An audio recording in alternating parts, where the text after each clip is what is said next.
I'm Dylan Polniak, host of comedy drinking podcast, Have a Drink With Me. So what is Have a Drink With Me? Tell us about it. So Have a Drink With Me is a podcast that I started in 2015. My guests and I have a drink of their choice, but I tell them what we're talking about. We are drinking bourbon. Yeah, I'm drinking, just polishing off my bottle of Basil Hayden. Has it been going more than 5 years then? Yeah, so it started in 2015 and it was just a podcast. And then the summer of 2016, it turned into a live comedy show at the Surly Goat in West Hollywood. And then after that, it kind of became a few YouTube specials and some live shows online. And then it was progressing to be a full YouTube series again under Have a Drink With Me. But then, you know about this, but I was in a car accident and had to push everything aside. So the show officially came back September 30th, 2020, with season 2 for the podcast. What made you want to do it? I love talking to people, and I love striking up a conversation and just trying to get to know people more, but also talk about things that I love with people who love the same things. So it just organically turned into a show that I just love doing. The show's more about having a good conversation with people who have done things, who don't necessarily want to spend the entire time talking about the thing that they're known for. So for episode 3 of the first season, Katie Featherston came in and we talked about Harry Potter 3 for an hour and a half. And she stuck around for the next episode and played Dungeons and Dragons with us at the right time when the right thing is trending. That's what really got the show going. What's the process of that like setting up the interview, deciding who you want to interview? How do you go about doing that? We started developing episodes and we did them on the 15th and 30th of every month. And it was just, hey, we're a comedy drinking podcast. I kind of tell you what we're talking about and you tell me what I have to drink. And I ended up getting a very good response back from actors and stuff. We had people from The Office. We've had people from Parks and Rec. How does making a podcast work for people interested, right? I see you have Apple Podcasts, Spotify as well. We are everywhere. Google, iHeartRadio, Stitcher, everywhere. I learned very quickly when I took over the show myself and I worked as producer on it, how much is actually in play with this. You're editing an hour and a half of audio, which can take up to 4 to 5 hours. You got to make sure all the levels are correct. You have to make sure that no one's talking over each other. And the editing is such a huge process of it, but you also have all of your ads that you have to run. You have to find your audience. You have to do social media. I run over 8 social media accounts just for Have a Drink With Me. So every day I'm contacting different people from different social medias, whether it's Tumblr or Reddit or anything. So there's a lot of work involved if you're trying to make a successful podcast. When you really start trying to build it into something bigger, you find out that there's a lot to it. Scheduling, following the analytics of when people are on your website to schedule your podcasts and reaching out to guests and back and forth with email. So it can be a very time-consuming effort, but it's fun, and I absolutely love doing it. I record everything off my MacBook through Zencastr.com, where your guest can plug in remotely on their computer with their headphones, microphones, so they could use earbuds or anything, and it will record your audio separate so that you've got those 2 tracks so that you can adjust them differently. So if my input comes in a little louder, then I can change the volume of that, lower the gain, and then edit the other audio to kind of match up. I have a Focusrite Scarlett Solo microphone, which I believe was only around $100. It just plugged right in and it worked. So I'm using it today. I've had this exact microphone for a little over 5 years now. So it's fairly inexpensive to start everything and to get things recorded through Zencastr, which is free right now, and through Zoom. So I do a Zoom chat. Those are also free right now. And then through Libsyn, I think it's about $10 a month for it to host your podcast, and you can do as many episodes as you want, but there's a limit on the file size. As I was writing the questions for you, I was like, should I be doing a podcast? Yeah. But I'm like, it's good for branding, and I think it's like really good for what you're trying to build or a passion project. But like, do you make money from it? You know, I wasn't making any money off of the show. It was just a way for me to be creative and do something that I love.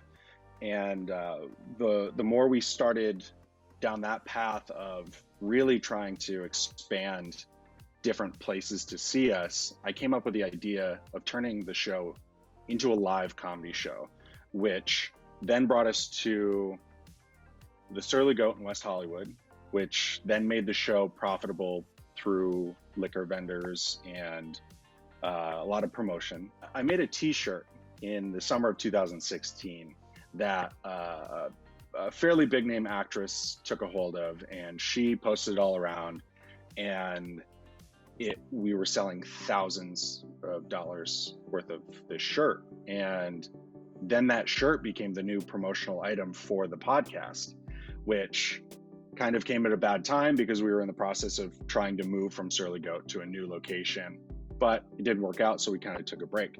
And then August of 2020, I came up with a new shirt design that was Yosemite, which was a spoof on how one Donald Trump couldn't pronounce National Park Yosemite. And from there, I was selling 20 to 50 shirts a day. Wow. And all through the Have a Drink With Me store. So I was like, oh, I need to start season 2 immediately. And then I recorded 19 episodes in a total of 3 weeks.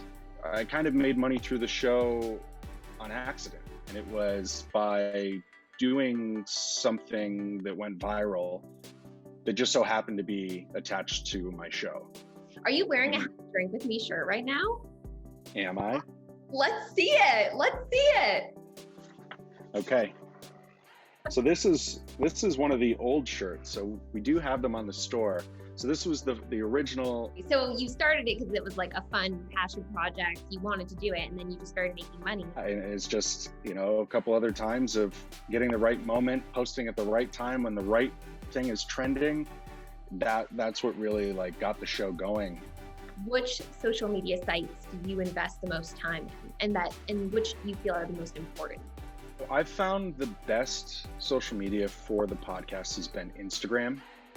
I feel like the users really engage a lot more. So if I've got an episode about Star Wars episodes 7 through 9, it's easy for me to find people with the same hashtags who are following that thing to really reach out to them and start following them to see what they're posting as well.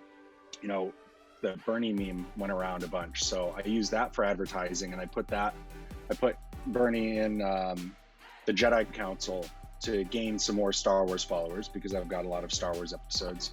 And then I put him in the crowd for a big wrestling moment, and we have a lot of wrestling followers. So what I love about that is just Instagram. Everyone follows what they want to follow, but it's easy to find those people rather than through Facebook, where you have to be friends with them in order to invite them to like your page, and Twitter, where it's kind of overtaken with politics. So it's difficult to really reach out to people through that.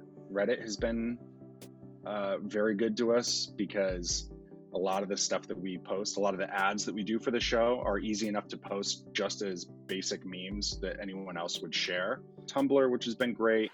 I'm editing a video today for TikTok. And that's how social media has really worked for the show, is I attach myself to whatever trends I can see. First thing in the morning, I check all of them. I respond to any messages. I respond to any people liking. I try to follow more people. I try to unfollow inactive accounts so that I know that everything is very fresh and people are actually engaging. And, you know, I have a schedule of when I post everything based on the analytics of my website, when people are actually going to haveadrinkwithme.com. So it's like 8:30 on Wednesday and noon on Thursday. So I follow all the trends, and the best trend for this show has been Instagram, hands down. For people interested in building a store to sell their products or help their brand, how do you go about doing it? Luckily, I I have a full background in illustration and graphic design. I've been doing it for over 15 years. So if I get an idea for a design, it's easy to, start to finish, have it done by the end of the day. But I have a really good resource that I've been using for all of my merch that makes running a store incredibly simple. So if you go to merch.hadwm.com, that's going to send you straight to Printful, which is a company I use here in Los Angeles. They're in Chatsworth. It's so easy. I upload a file. I pick what garment I want. I pick the pricing. I click add to shop, and it goes straight to my store immediately through Etsy. Then when a user goes on and they buy something from Etsy, Etsy and Printful talk to each other. Printful prints it. Etsy collects the money. Printful sends it out. I never have to do any work beyond the first design of it. I've been successfully running a store through Etsy and Printful since August, and it's one of the major income sources for the podcast. So Printful and Etsy are like your main Yeah, they work beautifully together. I have an iPad Pro and I run a program called Procreate. It's basically Photoshop or Illustrator on your iPad, and you use your Apple Pencil, you draw right on it. You're able to change the different brushes, the font, or the brush weight, everything. And it's like drawing on an actual piece of paper, except you don't have to scan it or make sure that the resolution is what you need. I can send it immediately over to my computer to Photoshop or Illustrator, and then work on the sketch right from there. What's next for the show? You have 2 seasons. So September 20th, 2021, we'll come back with season 3. Right now, we're working on a new show that is taking the original idea of Have a Drink with Me, where it was Ice Cold Review. So Ice Cold Review is going to be a new show on YouTube. I'm going to bring actors, writers, comedians on again, except they're going to kind of run their own episodes, and they're going to talk about terrible movies that people absolutely have to see. We just got our sponsor for this season, which is great. Check for the show already? Yeah. So I had a phone call this morning with a alcohol sponsor, someone who's going to be sending us some alcohol and promoting the show, and they're going to be involved with it as well. So very excited about that. Mother Earth Brewing Co. I don't know if you've had Cali Creamin', but it is amazing. So they're going to be working with us on the show, just kind of a partnership advertising wise. And we're going to be working with Little Bear Bar in downtown Los Angeles. So once the world kind of opens again, if it does, when it does, we're going to get a little bit more involved with that bar as well, possibly doing some new live shows and doing both Have a Drink with Me specials there and Ice Cold Review. So you can find Have a Drink with Me on all podcast stations. We're on every single one you could possibly think of. If we aren't, let me know, because I've got some people I got to talk to. But you can find all of our links at hadwm.com. You can check out our store at shop.hadwm.com. We're on all social media under @HADWM. So very easy to find. So Have a Drink with Me, 5-letter acronym, HADWM. I realized we just spent an hour talking about having a drink, and we haven't had a drink. I've been having coffee. My tea right here. Mm. Cheers. Cheers.